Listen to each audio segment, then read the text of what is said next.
अथ श्रीरेणमचनानसिंहस्तोत्रम् अथ ध्यानम् भगीशायस्य वदने लक्ष्मीयश्च च वक्षसि यस्यास्ते हृदये संवित्यं नृसिंहमहं भजे।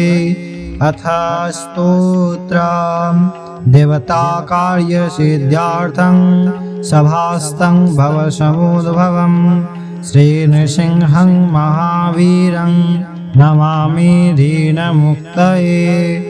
लक्षालिङ्गितवामकं भक्त्यानं वरदायकं श्रीनृसिंहं महावीरं नमामि दीनमुक्तये। अंत्रमालाधरं शङ्खचक्रां व्यायुधाधारिणं श्रीनृसिंहं महावीरं नमामि दीनमुक्तये।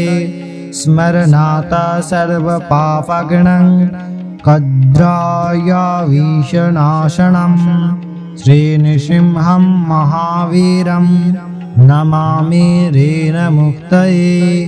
सिंहनादेन महता दिग्विदिग्भयजानशं श्रीनृसिंहं महावीरं नमामि दीनमुक्तये। प्रह्लाद वरदा श्रीशं दैत्यासुरविदारणं श्रीनृसिंह महावीरं नमामि दीनमुक्तये।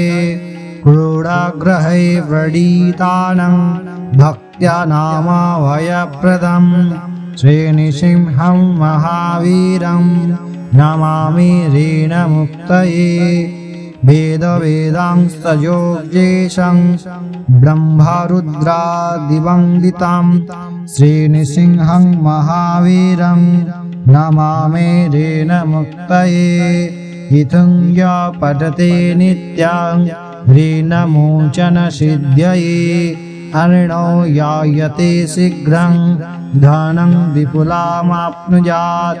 सर्वसिद्धिप्रदं नृणां सर्वैश्वर्यप्रदायकं तस्मात् सर्वप्रयत्नेन पठेत् स्तोत्रमिदं सदा।